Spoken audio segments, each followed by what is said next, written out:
Okay sir. ಜೈ ಶ್ರೀರಾಮ್. ಇವತ್ತು ನಮ್ಮ ಐತಿಹಾಸಿಕ ನಮ್ಮ ಪುರಾಣ ಪ್ರಸಿದ್ಧ ಆಗಿರ್ತಕ್ಕಂಥ ಗತ ವೈಭವ ಕರ್ನಾಟಕ ರಾಜ್ಯದ 5ನೇ ರಥೋತ್ಸವಕ್ಕೆ ಹೆಸರಾಗಿರ್ತಕ್ಕಂಥ ಅವನಿ ರಾಮಲಿಂಗೇಶ್ವರನ ರಥೋತ್ಸವ ಇವತ್ತು ಸಹಸ್ರಾರು ಸಂಖ್ಯೆಯಲ್ಲಿ ಬಂದು ಇವತ್ತು ಭಾಗವಹಿಸಿದ್ದಾರೆ.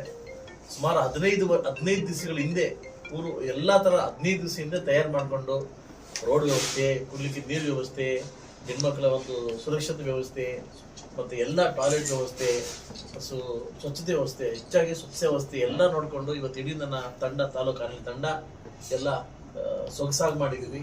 ಸಾರ್ವಜನಿಕ ತೊಂದರೆ ಆಗ್ದಂಗೆ ಎಲ್ಲೂ ಬ್ಯಾನರು, ಎಲ್ಲಿ ಈ ಕಟೌಟ್ಸು, ಬ್ಯಾನರ್ಗಳು ಮತ್ತೆ ಒಳಗಡೆ ಕಾರ್ ಎಂಟ್ರಿ ಆಗ್ದಂಗೆ ಎಲ್ಲವನ್ನು ವ್ಯವಸ್ಥೆ ಮಾಡಿ ಇವತ್ತು ದೇವ್ರಿಗೆ ಒಪ್ಪಿಸಿ ಬಂದಿದ್ದೀವಿ.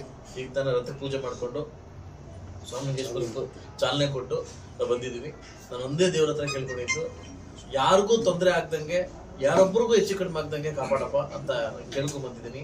ಮುಂದಿನ ದಿವಸದಲ್ಲಿ ತಾಲೂಕಲ್ಲಿ ಒಳ್ಳೆ ಮಳೆ ಬೆಳೆ ಬಿದ್ದು ಅಭಿವೃದ್ಧಿಗೆ ಪೂರಕವಾದ್ರೆ, ಸುಮಾರು ನಮ್ಮ ರೈತರ ಮಕ್ಕದಲ್ಲಿ ಒಳ್ಳೆ ಇದು ಬಂದ್ರೆ, ಲಾಭ ಬಂದ್ರೆ ಎಲ್ರಿಗೂ ಒಳ್ಳೇದಾಗ್ಲಿ ಅಂತ ಕೋರ್ಕೊಂಡು ಬಂದಿದ್ದೀನಿ. ಇದು ನಿಮ್ಗೆ ಗೊತ್ತಿರ್ತಕ್ಕಂಥದ್ದು ಗೊತ್ತು. ಯಾಕಂದ್ರೆ ಇತಿಹಾಸದಲ್ಲಿ ಸೀತಾ ಮಹಾದೇವ ಬಂದು ರಾಮ ಲಕ್ಷ್ಮಣನಿಗೆ ಇಲ್ಲಿ ಇದು ಕೊಟ್ಟಿರ್ತಕ್ಕಂಥದ್ದು ಐತಿಹಾಸಿಕ ಒಂದು ಇದಿದೆ. ಸೊ ಅದರಿಂದ ಇದರಲ್ಲಿ ಕೂಡ ನಾನು ಸೆಂಟ್ರಲ್ ಗೌರ್ಮೆಂಟ್ ಕೂಡ ಕೇಳಿ 8 ಕೋಟಿ ಹರಡು ಪ್ರಸ್ತಾವನೆ ಕಳಿಸಿದ್ದೀನಿ. ಹರಡು ಓಕೆ ಆಗಿದೆ. ಇದನ್ನ ಅಭಿವೃದ್ಧಿಗೆ 8 ಕೋಟಿ ಅಮೌಂಟ್ ನ ಸೆಂಟ್ರಲ್ ಗೌರ್ಮೆಂಟ್ ಕೊಡ್ತಾ ಇದ್ದಾರೆ. ಸ್ಟೇಟ್ ಗೌರ್ಮೆಂಟ್ ಕೂಡ ಕೇಳಿದ್ದೀನಿ, ಅವರು ಕೂಡ ಪಾಸಿಟಿವ್ ಒಪ್ಕೊಂಡಿದ್ದಾರೆ. ಆದಷ್ಟು ಬೇಗ ದೊಡ್ಡ ಮಟ್ಟಕ್ಕೆ ಇದನ್ನ ಕರ್ನಾಟಕ ರಾಜ್ಯದಲ್ಲಿ ಈಗಾಗಲೇ ಒಂದು ದೊಡ್ಡ ಮಟ್ಟಕ್ಕೆ ತಯಾರು ಮಾಡಿ ಹೆಸರು ಗೊತ್ತಾಗಿದೆ. ರಾಮಲಿಂಗೇಶ್ವರ ಅಂದ್ರೆ ಏನು, ಅವನಿ ಅಂದ್ರೆ ಏನು ಅಂತ ಇಡೀ ಕರ್ನಾಟಕ ರಾಜ್ಯಕ್ಕೆ ಒಬ್ಬ ಶಾಸಕನ ಇನ್ನು ತಲುಪಿಸಿದ್ದೀನಿ. ಮುಂದಿನ ದಿವಸ ಇದನ್ನು ಕಾಪಾಡ್ಕೊಂಡೋಗಿ ಹೆಚ್ಚಿನ ಮಟ್ಟಿಗೆ ಪ್ರವಾಸದ ನಿಗಮಕ್ಕೆ ಸೇರಿಸಿ ಹೆಚ್ಚಿನ ರೀತಿಯಲ್ಲಿ ಮಾಡ್ತಕ್ಕಂಥ ಕೆಲಸವನ್ನ ನಾನು ಮಾಡ್ಲಿಕ್ಕೆ ಸಿದ್ಧವಾಗಿದ್ದೀನಿ.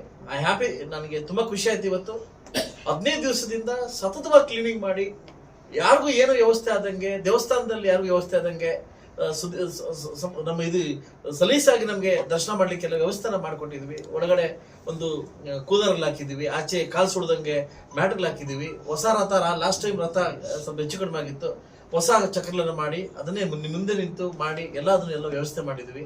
ಸೊ ನನ್ನ ದೇವರಿಗೆ ಥ್ಯಾಂಕ್ಸ್ ಹೇಳ್ತೀನಿ. ನಮ್ಮ ಕಡೆಯಿಂದ ನೀವು ಸೇವೆ ಮಾಡಿಸ್ಕೊಂಡಿದ್ದೀವಿ. ಮುಂದೆ ಕೂಡ ಇದೇ ತರ ಸೇವೆ ಮಾಡಿಸ್ಕೊಂಡು ಅಂತ ದೇವ್ರ ಹತ್ರ ಕೇಳ್ಕೊಂತ ಎಲ್ಲಾನು ಬಂದು ದರ್ಶನ ಮಾಡ್ಕೊಂಡು ಚಾಲನೆ ಕೊಟ್ಟು ಹೋಗ್ತಾ ಇದೀವಿ. ಇನ್ನು 5 ದಿವಸ ಪಲ್ಲಕ್ಕಿ ಇದೆ. ಅದನ್ನ ಡೈಲಿ ಟಾಸ್ಕ್ ಕೊಟ್ಟು ಪೊಲೀಸರಿಗೆ ಎವ್ರಿ ಡೇ ವಿಸಿಟ್ ಮಾಡಿ ಏನಾಗುತ್ತೆ ಅಂತ ವಿಸಿಟ್ ಮಾಡಿ ಇದನ್ನ ಜನಕ್ಕೆ ತೊಂದರೆ ಆಗದಂಗೆ ಈ ಒಂದು ಜಾತ್ರೆನ ಒಂದು ದೊಡ್ಡ ಮಟ್ಟಕ್ಕೆ ತಗೊಳಕ್ಕೆ ಜವಾಬ್ದಾರಿ ಕೊಟ್ಟಿದ್ದಕ್ಕೆ ನಿಮ್ಮೆಲ್ಲರಿಗೂ ಥ್ಯಾಂಕ್ಸ್ ಹೇಳ್ತೀನಿ. ಸುಮಾರು 800 ಮಂದಿ ಪೊಲೀಸರು ಈ ಜಾತ್ರೆಗೆ ಬಂದಿದ್ದಾರೆ. 1200 ಜನ ಹಾಕಿದೀವಿ ಸರ್. 1200 ಜನ ಪೊಲೀಸರನ್ನ ಹಾಕಿದೀವಿ. ಅವ್ರಿಗೆ ಊಟದ ವ್ಯವಸ್ಥೆ, ಅವ್ರಿಗೆ ಬೆಡ್ಡಲ್ ವ್ಯವಸ್ಥೆ, ಸುವ್ಯವಸ್ಥೆ, ತುಂಬಾ ಒಳ್ಳೆ ಮಟ್ಟದ ಜಾಬ್ ಮಾಡ್ತಿದ್ದಾರೆ. ಸೊ ಯಾಕಂದ್ರೆ ಲಾಸ್ಟ್ ಟೈಮ್ ಕೂಡ ಸಕ್ಸಸ್ ಆಗ್ಬೇಕಾದ್ರೆ ಪೊಲೀಸ್ ಇಲಾಖೆ ಮತ್ತು ತಾಲೂಕು ಆಡಳಿತದಿಂದ, ಈ ಟೈಮ್ ಕೂಡ ಇನ್ನೂ ಜಾಸ್ತಿ ಮಾಡ್ಕೊಂಡು SP ಆಲ್ರೆಡಿ ಬಂದಿದ್ರು, DSP ಸರ್ಕಲ್ ಇನ್ಸ್ಪೆಕ್ಟರ್ ತಂಡ ಬಂದು, ಆ ತಂಡ 8 ಜನ ಸರ್ಕಲ್ ಇನ್ಸ್ಪೆಕ್ಟರ್ಸ್ ಒಳ್ಳೆ ಕೆಲಸ ಮಾಡ್ತಾರೆ. ಈಗಾಗಲೇ ನಾವು ಮತ್ತು ತಹಸೀಲ್ದಾರ್ ಚಾಲನೆ ಕೊಟ್ಟು ಪೂಜೆ ಮಾಡಿ, ನಮ್ಮ ಜೊತೆ DC ಅವರು ಕೂಡ ಜಾಯ್ನ್ ಆಗಿದ್ರು. ನಾನು ಮತ್ತು ತಹಸೀಲ್ದಾರ್ ಮತ್ತೆ DC ಅವರು ಚಾಲನೆ ಕೊಟ್ಟು ಹೋಗ್ತಾ ಇದ್ವಿ. ಸೊ ಮುಂದಿನ ಕಾರ್ಯಕ್ರಮ ಚೆನ್ನಾಗಾಗಲಿ ಅಂತ ಕೇಳ್ಕೊತೀವಿ. ಪಂಚಾಯತಿ ವ್ಯವಸ್ಥೆ ತುಂಬಾ ನನ್ನ PDOವರಿಗೆ, ಪಂಚಾಯತಿ ಅಧ್ಯಕ್ಷರಿಗೆ, ಯಾರು ಮನೆ ಹಿಡಿದಿರ್ತಕ್ಕಂಥ ನಮ್ಮ ಲಕ್ಷ್ಮೀಪ್ರಿಯ ಅವರಿಗೆ, ಪಂಚಾಯತಿ ಅಧ್ಯಕ್ಷರಿಗೆ ಹಾಗೂ ಪಂಚಾಯತ್ ಸದಸ್ಯರಿಗೆ, ಸರ್ವ ಸದಸ್ಯರಿಗೂ ನಿಮಗೆ ಈ ಮೂಲಕ ನಿಮಗೆ ಒಬ್ಬ ಶಾಸಕರಾಗಿ ಥ್ಯಾಂಕ್ಸ್ ಹೇಳ್ತೀನಿ. ಅವರಿಗೆ ಥ್ಯಾಂಕ್ಸ್ ಹೇಳ್ತೀನಿ. ತಾಲೂಕು ಆಡಳಿತ ತುಂಬಾ ಅಚ್ಚುಕಟ್ಟಾಗಿ ಮಾಡ್ಕೊಟ್ಟಿದ್ರಿ, ಥ್ಯಾಂಕ್ಫುಲ್. ನಾನು ನಿಮ್ಗೆ ಥ್ಯಾಂಕ್ಸ್ ಹೇಳ್ತೀನಿ. ಗನಳಿದೆಲ್ಲ ತಾಲೂಕು ಆಡಳಿತ ಫುಲ್ ನಾನು 1 to 2 ಅಂದ್ರೆ ಏನಾಗಿದ್ದೀನಿ, 50 ಬಸ್ಸಿಂದ 100 ಬಸ್ ಹಾಕಿದ್ದೀನಿ. ಓಕೆ, ವ್ಯವಸ್ಥೆ, ಎತ್ತಲಿಗೆ ಕುಡಿಕೆ ನೀರು ವ್ಯವಸ್ಥೆ, ಜನಕ್ಕೆ ವ್ಯವಸ್ಥೆ, ದೂರಿಂದ ಬರ್ತಕ್ಕಂಥ ಹೆಣ್ಮಕ್ಳಿಗೆ ಟಾಯ್ಲೆಟ್ ವ್ಯವಸ್ಥೆ ಎಲ್ಲ ಸುಭದ್ರವಾಗಿ ಮಾಡಿಕೊಟ್ಟಿದ್ದಾರೆ. ಇಲ್ಲೇ ಇದ್ದು 8 ದಿವಸದಿಂದ ಎಲ್ಲ ಅಧಿಕಾರಿಗಳು ಇಲ್ಲೇ ಇದ್ದು ಎವ್ರಿ ಬೆಳಗ್ಗೆ ಸಾಯಂಕಾಲ ವಿಸಿಟ್ ಆಗಿ ಈ ಜಾತ್ರೆನ ಸಕ್ಸಸ್ ಮಾಡಿದ್ವಿ ಅನ್ಕೊಂತೀನಿ. ಗೊತ್ತಿಲ್ಲ ಪೊಲೀಸ್ ಸೂಪರ್ ನಾಳೆ ಬರುತ್ತೆ ಗೊತ್ತಿಲ್ಲ. ಶುಲ್ಕ ಇಲ್ದಿರ ಜಾತ್ರೆನ ಯಾವುದೇ ಕಾರಣಕ್ಕೂ ಶುಲ್ಕ ಯಾರು ಹಾಕ್ಬಾರ್ದು, ಶುಲ್ಕ ಯಾರು ತಗೊಳಂಗಿಲ್ಲ ಅಂತ ಕಟ್ನಿಟ್ಟು ಹಾಕಿದ್ವಿ. ಅದೇ ರೀತಿ ನಡೆದಿದೆ. ಯಾರು ಬ್ಯಾನರ್ ಹಾಕಂಗಿಲ್ಲ ಅಂತ ಕೂಡ ನಡೆದಿದೆ. ಎಲ್ಲ ಒಂದೋಡ ಬ್ಯಾನರ್ ಎಲ್ಲೂ ಇಲ್ಲ. ಗಲೀಜಿಸೋದು ಬೇಡ, ಜಾತ್ರೆಗೆ ಮಾಡೋಣ ಅಂತ ಹೇಳಿ ನಾನು ಇದು ಮಾಡಿದ್ವಿ. ಸ್ವಾಮಿ ಜಾತ್ರೆ ವಿಶೇಷವಾಗಿ ಯಾವ್ದಾದ್ರು ಒಂದು ನಿರ್ಣಯ ತಗೊಂಡ್ರೆ, ರಾಜಕೀಯವಾಗ್ಲಿ ಒಂದು ನೇಯಕರನ್ನ ಒಂದು ಶುಭ ಆಗುತ್ತೆ ಅಂತ ಒಂದು ಪ್ರತೀತಿ. ಇವತ್ತು ನಿಮ್ಮ ನಿರ್ಣಯ ಏನಿತ್ತು? ರಾಜಕೀಯವಾಗಿರ್ಬೋದು, ಸರ್ವಿಸ್ ಅಭಿವೃದ್ಧಿ ಕಾರ್ಯಕ್ರಮದಲ್ಲಿ. ನಾನು ರಾಜಕೀಯವಾಗಿ ನಾನು ಏನು ಕೇಳ್ಕೊಳ್ಳಲ್ಲ. ನಾಳೆ ಬಗ್ಗೆ ಕೇಳ್ಕೊಳ್ಳಕ್ ನಾನು ಯಾರು ನನಗೆ ಗೊತ್ತಿಲ್ಲ. ದೇವ್ರು ಎಲ್ಲಿ ದಾರಿ ತೋರಿಸ್ತಾ ಅಲ್ಲಿ ಹೋಗ್ತೇನೆ. ಇವತ್ತು ಬಂದಿರ್ತಕ್ಕಂಥ ಹೆಣ್ಮಕ್ಳಿಗೆ, ಇಲ್ಲಿ ಬಂದಿರ್ತಕ್ಕಂಥ ಜನಕ್ಕೆ ಒಂದು ಕಿಂಚಿತ್ತು ತೊಂದರೆ ಕೊಡ್ಬೇಡಪ್ಪ, ನೀನು ಕಾಪಾಡ್ಕೊಂತ ಕೇಳ್ಕೊಂಡಿದ್ದೀನಿ. ಆನೆಸ್ಟ್ ಆಗಿ ಕೇಳ್ಕೊಂಡಿದ್ದೀನಿ.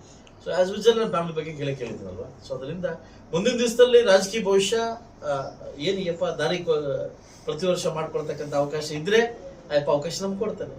ಅದ್ರಲ್ಲಿ ನಾನೇನು ಹೇಳ್ತಕ್ಕಂಥ ವಿಷಯ ದೊಡ್ಡದಾಗಲ್ಲ. ನನ್ನ ಜೊತೆ ಅವನಿ ಜಾತ್ರೆಗೆ ವಿಶೇಷವಾಗಿ ನಮ್ಮ ಕೋಲಾರಿನ ನಮ್ಮ ನಾಯಕರು, ಜಿಲ್ಲೆಯ ನಾಯಕರು, ನನ್ನ ಹಿತೈಷಿಗಳಾಗಿರ್ತಕ್ಕಂಥ ಲಾಸ್ಟ್ ಕೆಲವೇ ಹಂತದಲ್ಲಿ ಸೋತಿರ್ತಕ್ಕಂಥ ನಮ್ಮ ಶ್ರೀನಾಥ್ ಅವರು ಬಂದಿದ್ದಾರೆ. CM ಶ್ರೀನಾಥ್ ಅವರು ತುಂಬಾ ಒಡನಾಡ ಇದೆ ನಮ್ಮ ತಾಲೂಕಿಗೆ. ಅವ್ರದೇ ಆದಕ್ಕಂತ ಕಸ್ಟಮರ್ಸ್ ಇದ್ದಾರೆ. ಅವ್ರ ಜೊತೆ ನಮ್ಮ ಮಂಡಲ ನಟರಾಜನ್ ಅವರು ಮತ್ತೆ ನಮ್ಮ ಏನು ಬಾಬುಮನಿ ಅವರು ಎಲ್ಲ ಬಂದಿದ್ದಾರೆ. ಸೊ ಅವರು ಕೂಡ ವಿಶೇಷವಾಗಿ ಸ್ವಾಗತವನ್ನು ಬಯಸ್ತಿದ್ದೀನಿ. ಈಗಾಗಲೇ ಇನ್ನೆಲ್ಲ ಸ್ಟಾರ್ಟ್ ಆಗ್ತದೆ. ಎಲ್ಲ ಪಾರ್ಟಿವರೆಗೂ ಟೈಮ್ ಕೂಡ ಕೇಳಿದ್ದೀನಿ, ಟೈಮ್ ಟು ಟೈಮ್. ಸೊ ಯಾಕಂದ್ರೆ ಕ್ಲಾಶ್ ಆಗೋದು ಬೇಡ ಅಂತ ಈಗ ಒಂದು 1 ಅವರ್ ಆದ್ಮೇಲೆ 1 ಅವರ್ ಎಲ್ಲ ನಾಯಕರು ಬಂದು ಕೂಡ ರಾಮಲಿಂಗೇಶ್ವರನ ದರ್ಶನ ಪಡೆದು ಹೋಗ್ಲಿ ಅಂತ ನಾನು ಕೇಳ್ಬೋದು. ವಿಶೇಷವಾಗಿ ವೇಮಗಲ್ಲಲ್ಲಿ ಕೇಂದ್ರ ಸರ್ಕಾರ MP ನನಗೆ ಏನಾಗ್ತದೆ ಅಂದ್ರೆ ಇಲ್ಲಿಂದ ನನಗೆ ಅಲ್ಲಿಂದ ಆಹ್ವಾನ ಬಂದಿದೆ. ಸೊ ಇಲ್ಲಿಂದ ಹೋಗಿದ ಕೂಡಲೇ ಈ ಆವಣಿದಲ್ಲಿ ಎಲ್ಲಾದ್ರೂ ಮನೇಲಿ ಬಂದು ಕಾಫಿ ಕುಡ್ಕೊಳ್ತಕ್ಕಂಥದ್ದು ಒಂದು ಸಂಪ್ರದಾಯ. ಸೊ ಇಲ್ಲಿ ನಮ್ಮ ಗ್ರಾಮ ಪಂಚಾಯತ್ ಅಧ್ಯಕ್ಷರು ಮನೆ ಕರೆದಿದ್ರು. ನಾವೆಲ್ಲ ಬಂದು ಒಂದು ಅವರ ಔದಾರ್ಯವನ್ನು ಸ್ವೀಕಾರ ಮಾಡ್ಕೊಂಡು ಇಲ್ಲಿಂದ ಹೋಗ್ತಿದ್ವಿ. ಇಲ್ಲಿಂದ ನಾನು ಡೈರೆಕ್ಟ್ ವೇಮಗಲ್ಗೆ ರಾಜನಾಥ್ ಸಿಂಗ್ ಸ್ಟೇಜ್ಗೆ ಹೋಗ್ಬೇಕು. ಜನ ಹೇಳ್ತಿದ್ದಾರೆ ಉಸ್ತುವಾರಿ ಸಚಿವರು ಕೇವಲ ಒಂದು ಶೋಕಿಗೋಸ್ಕರ ಹೆಲಿಕಾಪ್ಟರ್ ಬರ್ತಿದ್ದಾರೆ. ಆಡಳಿತ ಅಧಿಕಾರಿಗಳನ್ನ ದುರುಪಯೋಗ ಮಾಡಿದ್ರೆ ಕೇವಲ 1 ಅವರ್ ಅಲ್ಲಿ ಬೆಂಗಳೂರಿಂದ ಇಲ್ಲಿ ಬರ್ಬೋದು. ಆಡಳಿತಾಧಿಕಾರನ್ನ ದುರುಪಯೋಗ ಪಡ್ಕೊಂಡು ಈ ಕಾರ್ಯಕ್ರಮ ಬರೋದು ಅಷ್ಟು ನೆಸಿಟಿ ಇದೆಯಾ? ಜಿಲ್ಲೆಯಲ್ಲಿ ಅಭಿವೃದ್ಧಿ ಇಲ್ಲ ಅಂತ ಕೇಳ್ತಾರೆ. ಜನ ಕೇಳ್ಬೋದು, ಬಟ್ ನಾನ್ ಕೇಳಂಗಿಲ್ವಲ್ಲ. ಜನ ಪ್ರಶ್ನೆ ಮಾಡ್ಕೋಬಹುದು, ಬಟ್ ನಾನ್ ಕೇಳಂಗಿಲ್ಲ. ಯಾಕಂದ್ರೆ ನೀವು ಹೆಲಿಕಾಪ್ಟರ್ ಬರ್ತೀರಿ, ಇನ್ನೊಂದು ಬರ್ತೀವಿ, ಅವ್ರ ವೈಯಕ್ತಿಕ ವಿಚಾರ. ನನಗೆ ಅಂತಂದ್ರಲ್ಲಿ ಕಾಮೆಂಟ್ ಮಾಡ್ತಕ್ಕಂಥ ದೊಡ್ಡ ವಿಷಯನೂ ಅಲ್ಲ ನನಗೆ. ಓಕೆ, ದೊಡ್ಡ ವಿಷಯನೂ ಅಲ್ಲ. ನಾನು ಬೆಳಗಿಂದ ಎಲ್ಲ ಆಡಳಿತರು ನನ್ನ ಟಚ್ಚಲ್ಲಿದ್ದಾರೆ. ಯಾರನ್ನ ಬೇಕಾದ್ರೆ ಹಾಕ್ಬಿಟ್ಟು ಒಬ್ಬೊಬ್ಬರನ್ನ ಆಫೀಸಿಂದ ಹಾಕ್ಬಿಟ್ಟು ಮಿಗ್ದಾರಲ್ಲ ಇಲ್ಲಿದೆ ಅಂತ ಹೇಳಿದ್ದೀನಿ. ಎಲ್ಲ ಇಲ್ಲಿದ್ದಾರೆ. ನಿಮ್ಗೆ ಕಂಡು ಬಂದಂಗೆ ಇವರು PDOಗಳು, ತಹಸೀಲ್ದಾರ್, DC ಅವರಲ್ಲಿ ಇದ್ದಾರೆ. DC ಅವರು ರಿಸೀವ್ ಮಾಡ್ಕೋಬೇಕು. ಉಸ್ತುವಾರಿ ಸಚಿವರು ಬಂದಾಗ ಧರ್ಮ ಅದು. ಸೊ ನಾವು ರಿಸೀವ್ ಮಾಡ್ಕೋಬೇಕು. ಸೊ ನಾನು ಕೂಡ ನನ್ನ ಜಾತ್ರೆಗೆ ಬರ್ತಾ ಇದ್ದಾರೆ. ನನ್ನ ಶಾಸಕನಾಗಿ ನಾನು ಅವ್ರನ್ನ ವೆಲ್ಕಮ್ ಮಾಡೋದು ನನ್ನ ಧರ್ಮ. ಸೊ ನಮ್ಮ ಸಚಿವರು ಬರ್ತಾ ಇದ್ದಾರೆ, ನಮ್ಮ ದೇವಸ್ಥಾನಕ್ಕೆ ಬರ್ತಾ ಇದ್ದಾರೆ. ಅವ್ರು ಬಂದು ದರ್ಶನ ಮಾಡ್ಕೊಂಡು ಅವ್ರ ಜೀವನದಲ್ಲಿ ಕೂಡ ಒಳ್ಳೇದಾಗ್ಲಿ ಅಂತ ನಾನು ಬಯಸ್ತೀನಿ. ರಾಜಕೀಯದಲ್ಲಿ ಕೂಡ ಒಳ್ಳೇದಾಗ್ಲಿ ಅಂತ ಬಯಸ್ತೀನಿ.